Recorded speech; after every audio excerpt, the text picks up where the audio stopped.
CBS National News, Commander Bovino, EAD Charles, thank you so much for being here.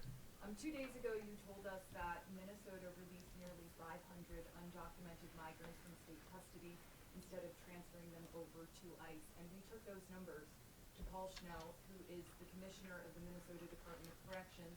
He called it fundamentally false. He said, as a matter of policy, DOC cooperates with ICE and ICE detainers. He showed us multiple examples of convicted criminals serving time in Minnesota state prisons, including names that you displayed on these screens, and he showed us how they were transferred from state prisons into DHS custody days before. EAD Charles, we also took your statement that there were more than 1,360 pending ICE detainers statewide, and he told us his department conducted a statewide survey, a review, and found just 207 individuals in state prisons and 94 in county jails are subject to ICE detainers right now. That's 301. Can you help us understand why Minnesota's top corrections official says not only has the state been honoring ICE detainers for decades as a policy, he doesn't understand where the Department of Homeland Security is getting its numbers from. What is your response? So the Department of Corrections for Minnesota does honor our detainers. We pick individuals up from the state. It's the counties that do not honor our detainers. So when the state gets them, and those detainers are lodged against the state, we get those bodies. So However, the state is cooperating the state with DOC is the only entity that we can pick up from.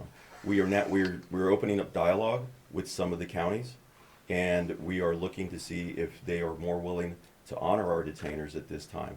The 1,300 number is statewide in counties that we have lodged. They may not have record of it if they don't file them, because they don't honor them. They have no reason to keep them. How do you fix that problem, and which counties are not cooperating with ICE so that we can follow up? Just look at the majority of the counties. Just go through the list. I believe there are 87 counties in Minnesota. Just look through every one of their records. That's what I suggest as far as that. As far as what we can do to make it better, the governor should talk to the counties and let them honor our detainers. Many of these sheriffs want to help us. And just as a final point, though, it is true that some of the worst have been handed over to ICE by Minnesota state officers from Minnesota state prisons. Some of the ones that we have up here, Correct. the ones that we've listed, I believe, have all been either arrested at large or come from a county that has released them, and we picked them up. But through a coordinated transfer. No, not all. Commander Bovino, sources tell us now that you had an argument with a magistrate judge on duty here in Minnesota recently. Can you describe why you were upset with that magistrate judge? Okay, sir, I've not had any argument with a magistrate judge. You're going to have to be more specific there. I've not talked to a magistrate judge from then to myself, no. We understand it's because you were upset with the magistrate judge for rejecting arrests on the grounds of assaults on federal officers. They argued it wasn't warranted. Do you have any comment on that? I do. We work very hard with Department of Justice, with the courts to gather and obtain those warrants. One of those warrants, we'll go back to Victor Urice here. We did work several days to get a warrant for this individual, and we worked through what we needed to do to get a warrant for this individual.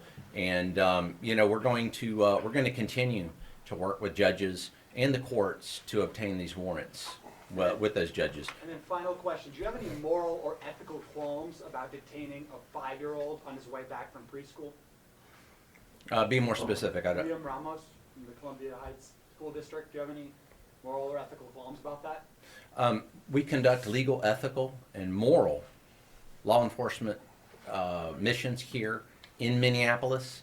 So as far as what you're saying with that particular individual, you'll have to be more specific, because I didn't detain a 5-year-old. And we're going to continue with that law enforcement mission. Oftentimes you will see violent illegal aliens that perhaps do have families. And those violent criminal illegal aliens are going to be arrested. I've got no qualms about making America a safer place when we arrest those illegal aliens. So Liam Next Ramos, question. Commander Alex Gabriella with News Nation. You talked a lot today about the hostile environment that your agents are facing. We do know that military assets, namely National Guardsmen, are literally waiting in the wings for the president to invoke the Insurrection Act to actually provide that backup that potentially you might need. Would you encourage the president at this moment, given what you've seen on the ground here in Minneapolis, to invoke the Insurrection Act to help you?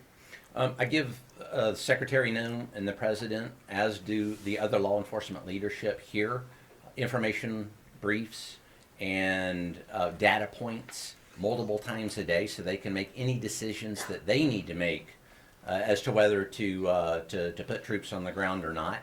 So I'll leave that for President Trump and Secretary Noem based on the vast amount of information that is parlayed to them each day. And a quick follow-up, you used some tear gas yesterday, and I know you just mentioned it, but obviously there was a recent ruling that was an appeal from the Department of Justice to allow your agents and federal agents to use those types of measures. Can you comment on what that allows you and your men and women to actually do out here on the ground? Sure, I believe the case you're talking about was overruled and yesterday by a higher court anyway. It wouldn't have mattered because we follow the law. When we utilize less lethal munitions or any use of force, it's called the minimum use of force necessary to either effect an arrest and or accomplish a mission. So we did that. Whether or not that ruling was in effect, we still did that yesterday. Our agents are being violently assaulted by agitators and anarchists, and the use of that less lethal is something that I always call more than exemplary.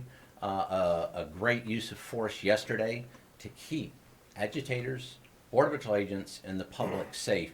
Let's go again to that word less lethal. Less lethal.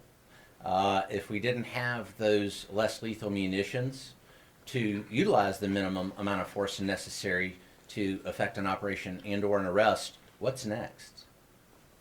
Go ahead, over here. Omar Jimenez with CNN.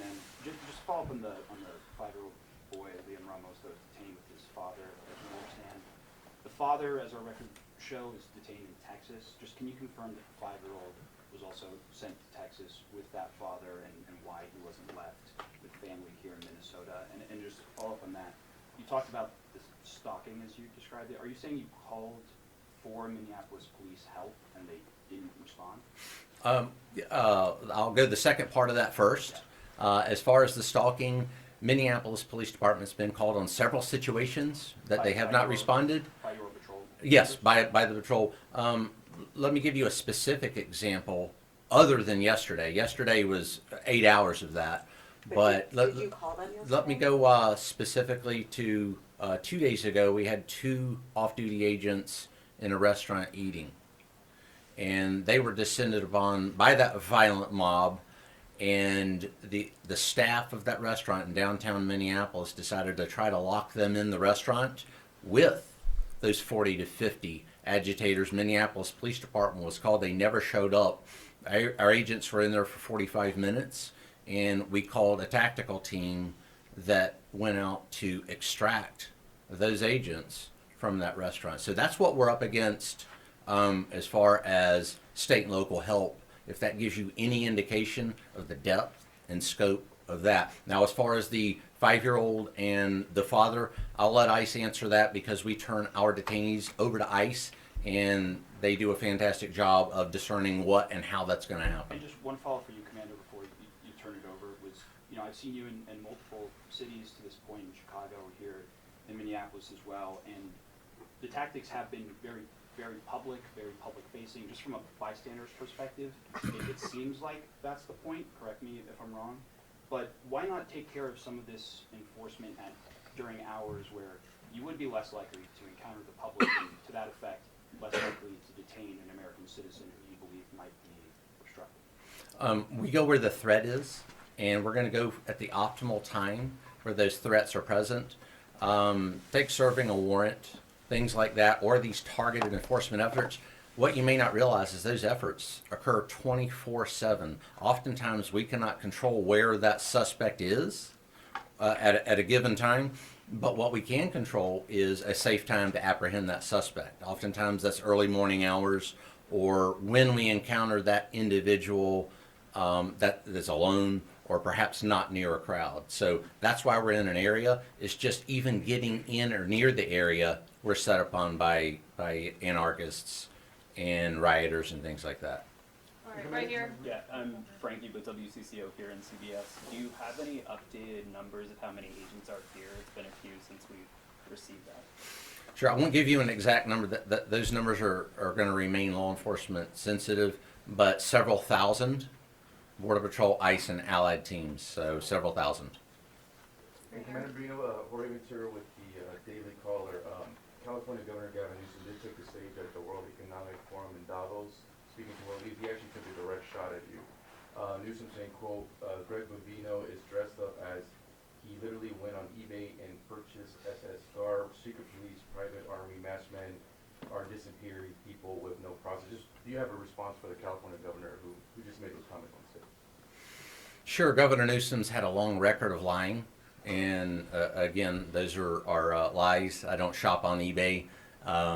This garb, as he quite uneloquently puts it, is a standard Border Patrol issue, has been since May the 28th, 1924. That's 101 years ago.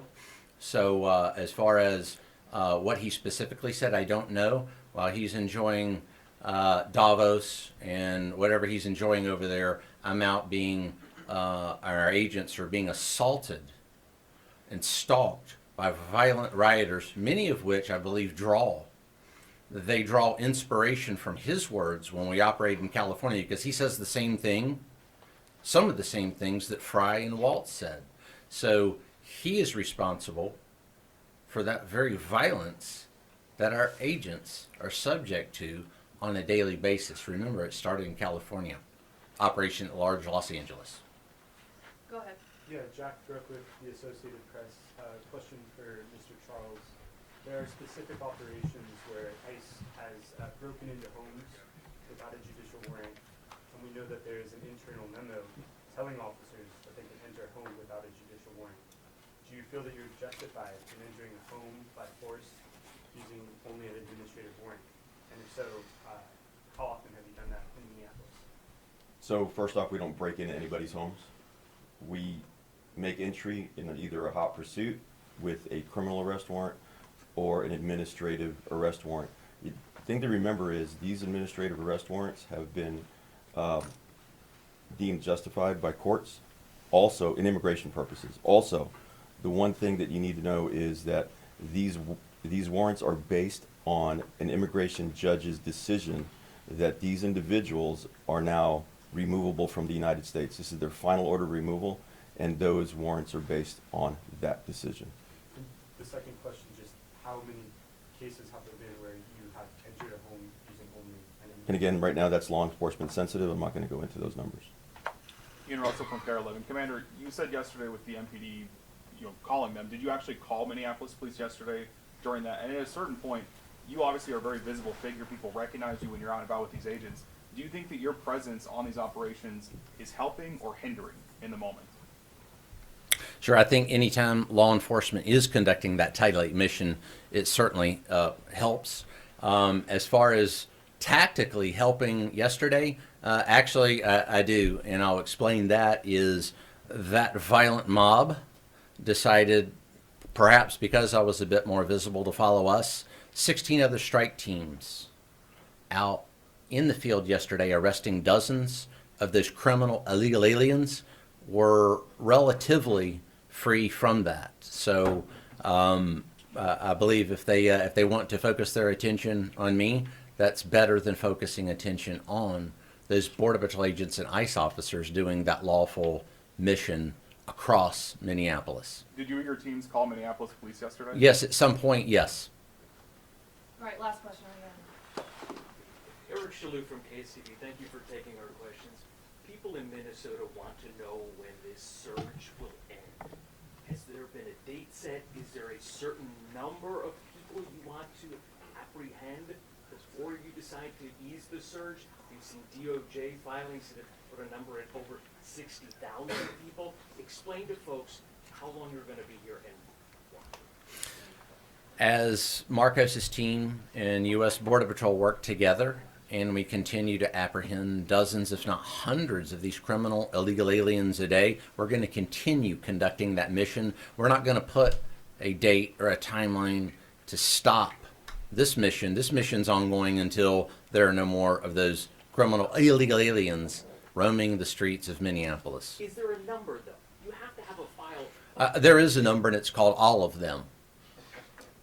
Yep, you bet. All of them. We're not going to allow criminal illegal aliens to walk the streets and have more Molly Tibbetts, Jacqueline Nungareys, and all the other ones. I mean, you're worried about numbers. I'm worried about the deaths of Americans. Let's talk about that a little bit. Maybe Jacqueline Nungaray, what her last moments were like. How come we never talk about that? And you're worried about numbers. Wait, no, hold on. Numbers? Jacqueline Nungaray. Numbers, but your numbers, Jacqueline Nungaray, well, actually, we never hear about her or the other thousands of American citizens. I'm worried about that vastly more than a number or a date. We're going to make Mom and Pa America safe. President Trump is, Secretary Noem is, and we're going to get them all. Did that answer your question, sir? Really quick. Thank you. Hey, Chief Levine, can you comment on the Vice President coming? Very glad to have the Vice President here, Mr. Vance. He obviously, Mr. Vance is a supporter of the Title VIII mission. He knows what's at stake here. He knows what's at stake in Minnesota and nationwide. And one of our most ardent supporters of that Title VIII mission, one of our most ardent supporters of taking criminal illegal aliens off the streets, J.D. Vance from Ma and Pa America. Just like President Trump, Secretary Noem, he's for Ma and Pa America. And I can't think of a better individual to come down and talk to those Border Patrol agents and ICE officers. Marcos and I were talking here just before this press conference. One of the things that J.D. Vance does is he wants to hear from the rank and file Border Patrol agents and ICE officers. That's something very unique to him. He wants to come down and talk to them individually, see what's on their mind, their issues, concerns, and what's going on the ground. You don't see that a lot, but you sure see it with the Vice President. Vice President Vance, we can't wait to see him. We're glad to have him. Thank you. They're off-duty officers. Can we get ICE to comment on the 5-year-old boy? Comment on the DOJ arrest this morning? Hey, thank you, press. Good.